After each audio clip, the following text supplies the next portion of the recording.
Hope all of you are fine and doing well. So आज हम पढ़ेंगे gall stone के बारे में। So today we are going to study about the gall stone. So today we are going to study about the gallstone. So what is gallstone? For example, this is our liver, and in the liver this is the hepatic duct. After that, this is our gallbladder, and after this is the bile duct that combine with pancreas duct to form a common bile duct. So any stone in the gallbladder, we will call this gallstone. We will call him gallstone. So basically जो हमारे gallstone जो stone बनते हैं वो हमारे कहाँ में बनते हैं, हमारे गॉल ब्लेडर में बनते हैं। ठीक है। सो आज हम इसके बारे में पढ़ेंगे। आज हम किसके बारे में पढ़ेंगे? Gallstone, stone in the gall bladder, stone in the bile duct. ठीक है, आज हम इसके बारे में पढ़ेंगे। सो फर्स्ट ऑफ ऑल, जो गॉलस्टोन हमारे पास होते हैं वो हमारे पास 3 टाइप के होते हैं। 3 types gallstone, we have 3 types. जिसमें सबसे ज़्यादा जो मोस्ट कॉमन जो गॉलस्टोन का टाइप है वो कौन सा है हमारे पास? वो हमारे पास है कोलेस्ट्रॉल स्टोन। ठीक है। तो 70% ऑफ टाइम्स जो स्टोन हमारे पास होता है वो कौन सा होता है? कोलेस्ट्रॉल। सो गाल ब्लेडर में, गाल स्टोन में जो मोस्ट कॉमन जो स्टोन होता है वो कौन सा होता है? कोलेस्ट्रॉल का होता है, जो कितना होता है? 70% होता है। नंबर 1।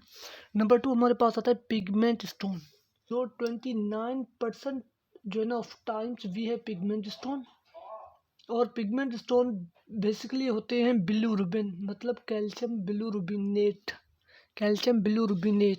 सो 70% के बाद 29% ऑफ टाइम हमारे पास क्या होगा? Pigment stone. और पिगमेंट स्टोन जो किसका बना होता है हमारे पास होता है बिलीरुबिन,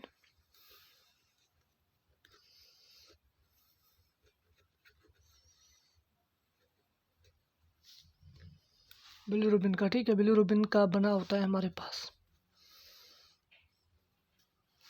उसके बाद 1% ऑफ द स्टोन होते हैं वो हमारे पास मिक्स स्टोन होते हैं। मिक्स स्टोन मतलब कोलेस्ट्रॉल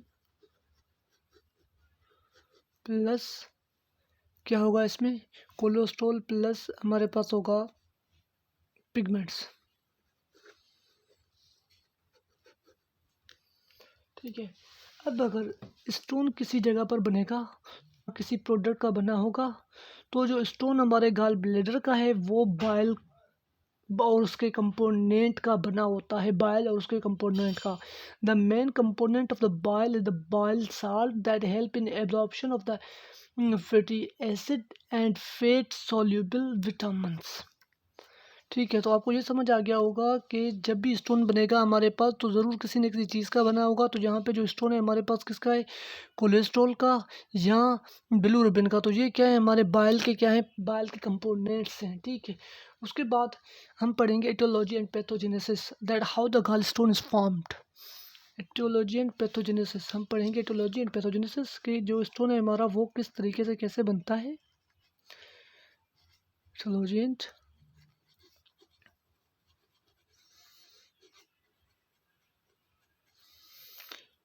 पैथोजेनेसिस। तो हमारे पास एक होता है कोलेस्ट्रॉल स्टोन जो हमने ऊपर पढ़ लिया है, दूसरा है पिगमेंट स्टोन।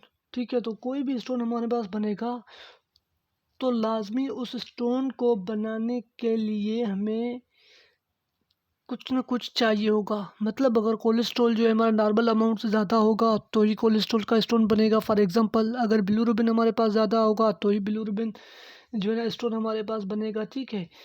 तो सेचुरेशन, अगर कोलेस्ट्रॉल का स्टोन बनाना है तो कोलेस्ट्रॉल का सुपर सेचुरेशन होना चाहिए। अगर बिलीरुबिन का होना चाहिए तो super saturation of the bilirubin होना चाहिए जो। ठीक है। तो यहाँ पे क्या एटोलॉजी और पैथोजेनेसिस में नंबर 1 हम यहाँ पे लिखते हैं क्या? हमारे पास होता है cholesterol stone,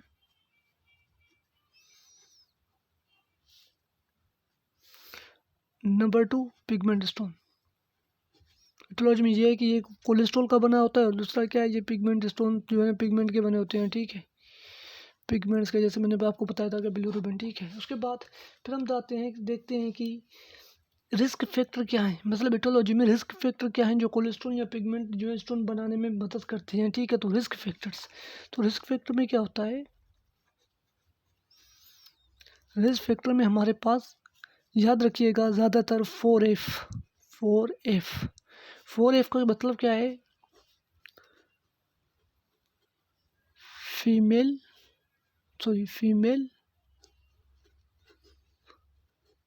fertile, forty and fate.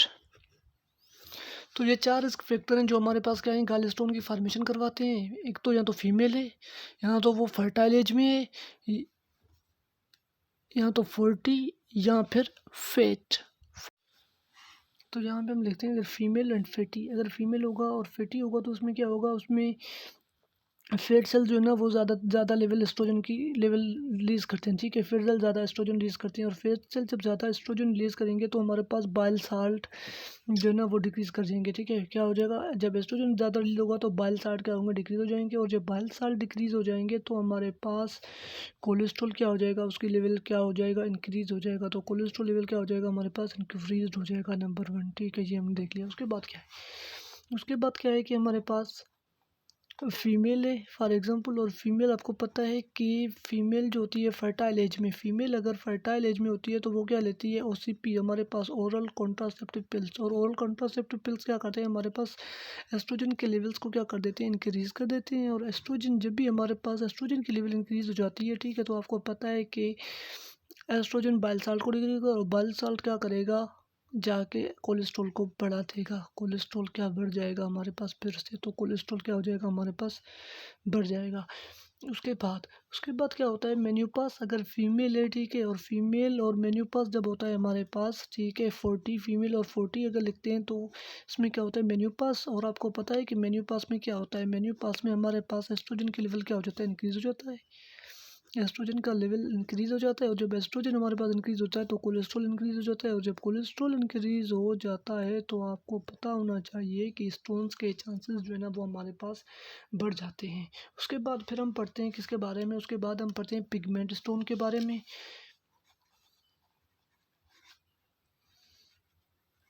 Pigment stone, तो पिगमेंट स्टोन के बाद पहले आपको ये बता होना चाहिए कि पिगमेंट हमारे पास आते कौन से हैं। बिलीरुबिन और बिलीरुबिन हमारे पास कहाँ से आते हैं, वो हमारे पास आते हैं आरबीसी के ब्रेकडाउन से। तो जब हमारे पास ज़्यादा आरबीसी टूटेंगे तो हमारे पास पिगमेंट की लेवल बढ़ेगा, और जब पिगमेंट की लेवल हमारे पास इंक्रीज होगी तो हमारे पास क्या होगा, हमारे पास स्टोन की फॉर्मेशन होगी, ठीक है।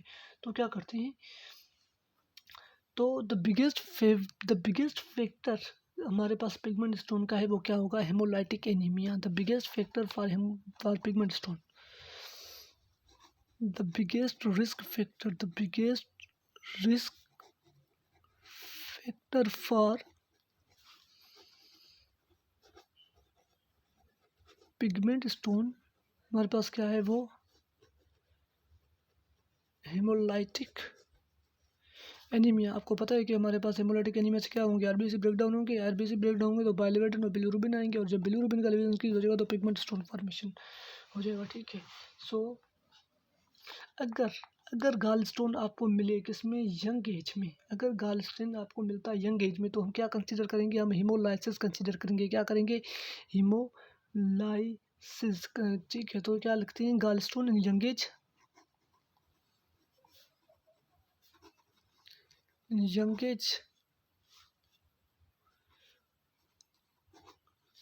always consider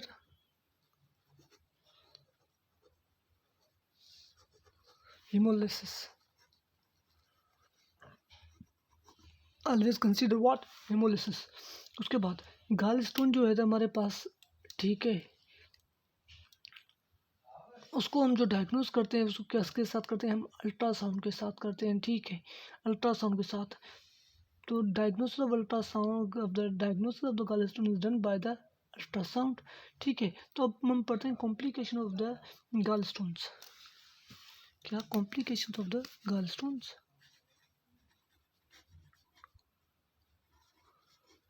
complication of gall stone हमारे पास कौन से हो सकते हैं?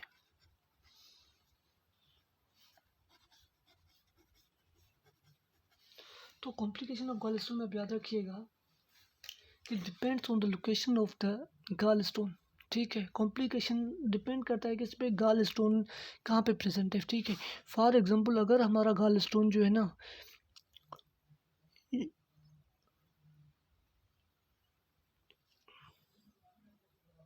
तो ये हमारे पास क्या है, फंडस है, और उसके बाद ये क्या है, बॉडी है, ये नेक है। ठीक है, और उसके बाद ये क्या है, हमारा बाइल डक्ट है। ठीक है, तो स्टोन, ये जो कॉम्प्लिकेशन है वो डिपेंड करते हैं स्टोन पे। ठीक है, अगर स्टोन जो है ना वो हमारे कहाँ पे है, हमारे पास फंडस में है। ठीक है, कहाँ पे, फंडस में। अगर फंडस में स्टोन होगा तो हमारे पास बिल्कुल भी कोई पेन वगैरह नहीं होगा। ठीक है, ज़्यादातर जब स्टोन हमारा फंडस में होता है, ठीक है, कहाँ पे हो, जब depends on the location of the gall bladder. यहाँ पे आपको पता रखना चाहिए कि 90% गॉल स्टोन जो है वो साइलेंट होते हैं। ठीक है, साइलेंट स्टोन जो हमारे पास पड़े होते हैं वो ज़्यादातर किस में हमारे पास पड़े होते हैं, फंडस में पड़े होते हैं। ठीक है, तो if the gall stone are the fundus there is a no complication. So we should have to keep in mind that depends on the location of the gall stone. So the complications are depend on the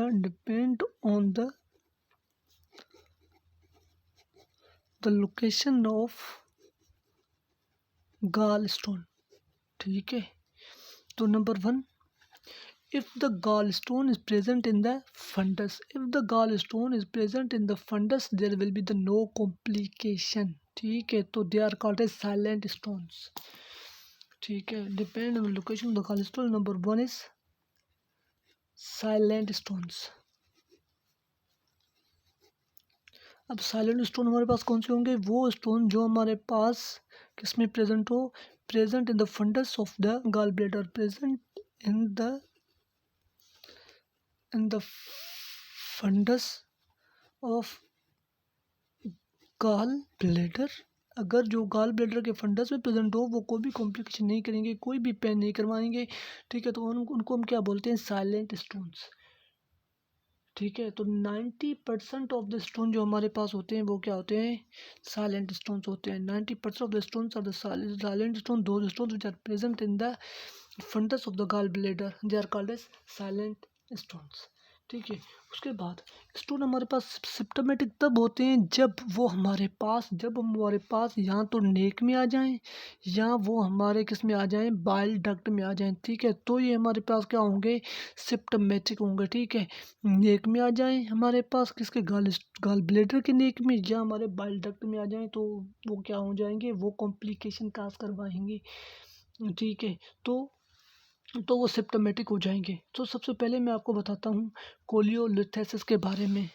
अब हम पढ़ेंगे symptomatic तब होता है जब वो हमारे पास यहाँ तो नेक में आ जाए गॉल ब्लैडर के, यहाँ आ जाए बाइल डक्ट में। तो number 1 is कोलियोलिथेसिस।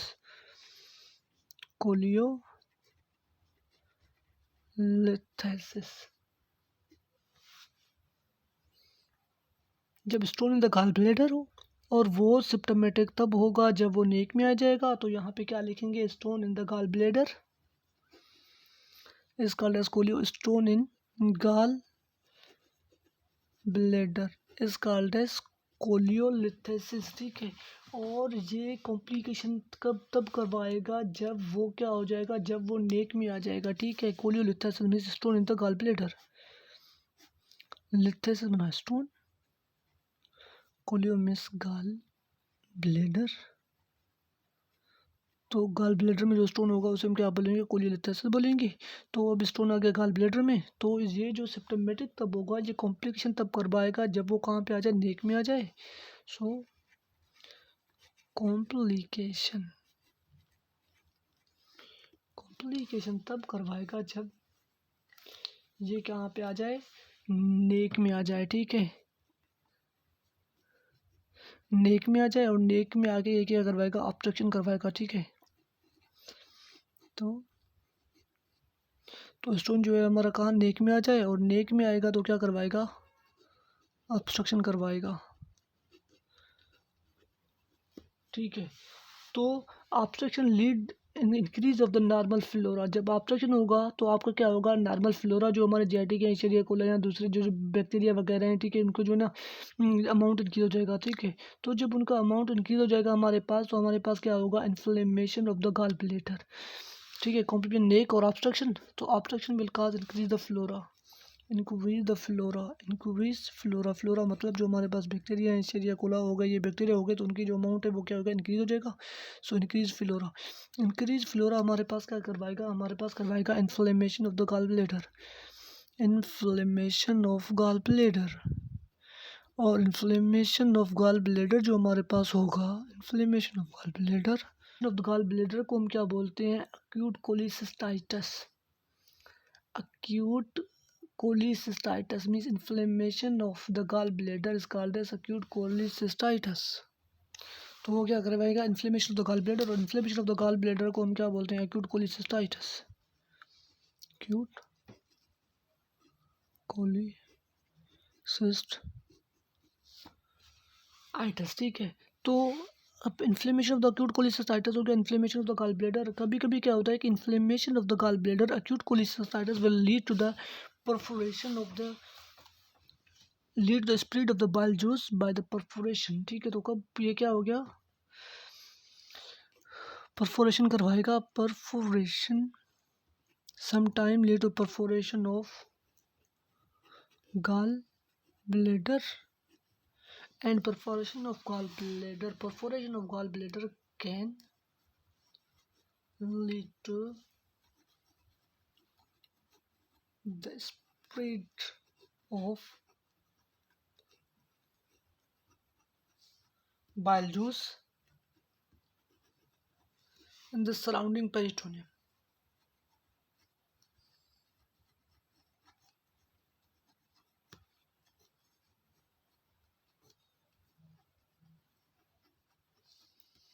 in the surrounding peritoneum। so हमारे पास दूसरा है गाल स्टोन इलियस। ठीक है, तो gall stone ileus is always the complication of acute cholecystitis। Gall stone ileus is always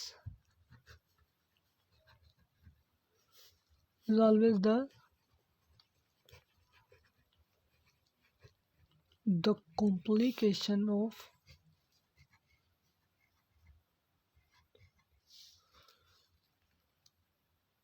complication of acute cholecystitis।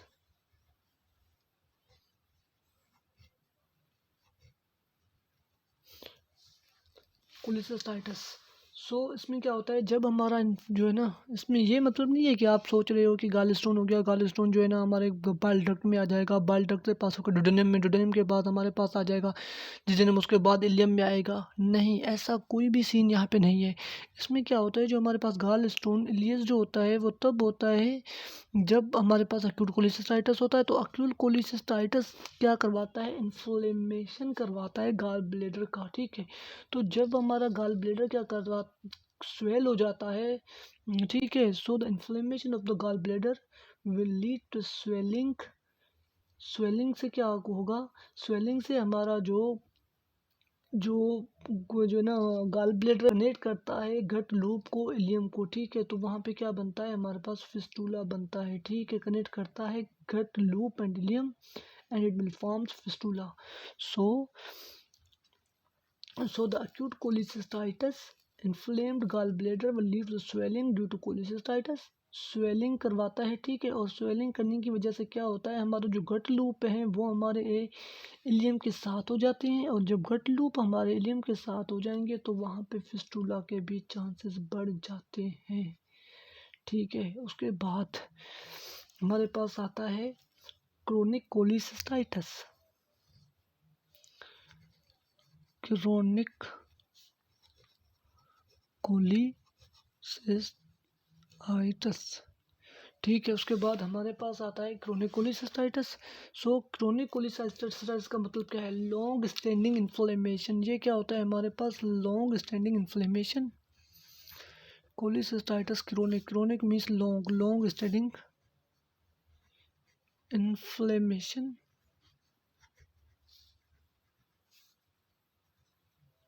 Can cause bladder carcinoma.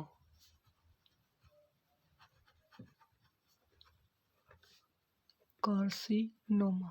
So bladder carcinoma is a complication of what? Is a complication of stone in the gallbladder that will cause chronic cholecystitis, and chronic cholecystitis will lead to the bladder carcinoma. After that, acute cholecystitis can always lead to the gallstone ileus. So chronic cholecystitis and chronic cholecystitis can lead to bladder carcinoma. And after that, we will study about common bile duct complications. Means we will have a stone in our bile duct. So for example,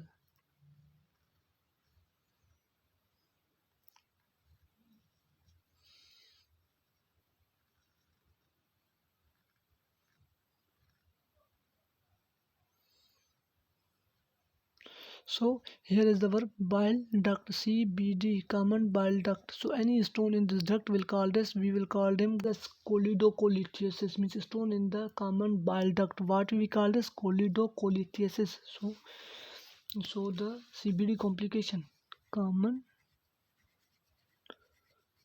bile duct complication. So common bile duct की complication में हमारे पास stone जो है वो CBD common bile duct में आ जाए, या क्या हो जाए हमारा नेक ऑफ द ब्लेडर जो है वो क्या हो जाए, वो जो है ना इसको हमारे बाइल डक्ट के जो ल्यूमेन है उसको छोटा कर दे, उसको सिम्बाल कर दे। तो यहाँ पे उसको क्या कर दे? ऑब्स्ट्रक्ट कर दे। जब स्टोन होगा तो ये स्टोन क्या करेगा? इसको, ये डक्ट है उसे क्या कर देगा? क्लोज कर देगा, ल्यूमेन को स्मॉल कर देगा। ठीक है, तो ये ऑब्स्ट्रक्शन हो गया। दूसरा ये कि हमारा जो स्टोन है वो आ जाए बाहर निकल के, यहाँ कहाँ पे आ जाए? हमारे बाइल डक्ट के अंदर आ जाए। ठीक है, तो वो भी क्या करवाएगा? हमारे पास बाइल डक्ट ऑब्स्ट्रक्शन करवाएगा। ठीक है, तो कॉमन बाइल डक्ट कॉम्प्लिकेशन में नंबर 1 हम पढ़ेंगे क्या? कोलिडोकोलिथेसिस। कोलिडोकोलिथेसिस मतलब stone in the gall bladder. Oh sorry, stone in the means stone in the CBD, common bile duct, stone in the common bile duct.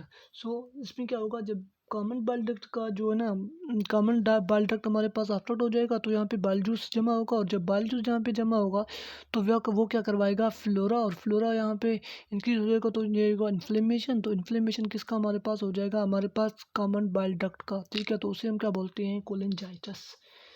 उसे हम क्या बोलेंगे? Cholangitis. So stone in CBD will lead to the obstruction of CBD. The obstruction of the CBD will lead to the inflammation. Means in the normal flora will lead to inflammation.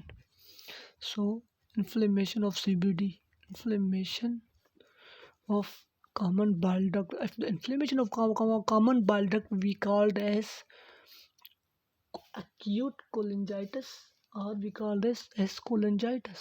Cholangitis. This is the inflammation of our common bile duct. So after that, obstructive. So as the obstruction takes place, the bile juice will get back to the liver. If it will get back to the liver, it will go to the blood. Okay, it will go to the blood. If it will go to the blood, then the blood, the amount of the bilirubin will be increased. When the amount of the bilirubin in the blood will be increased, it can cause jaundice. Okay, so another complication of the obstructive we will is it will cause obstructive jaundice.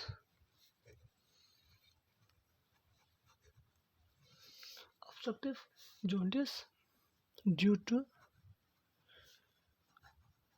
stone in CBD, common bile duct. So if the stone will be in the bile duct, we will get the jaundice. So it means that will be choledocholethesis or cholangitis. Okay, if the stone in the bladder, it will does not show the symptoms at jaundice. So jaundice will only be present when there will be the stone in the duct, in the common bile duct. So remember that one. Due to stone in CBD, so number one will be stone in the CBD will be the obstructive jaundice. Okay, after that there will be the pruritus and xanthomas. Pruritus and xanthomas, when your stone will be in the common bile duct. After that we will have rare Mirzi syndrome also. You have learned about that. If not, we will study about now or after some time. But Mirzi syndrome,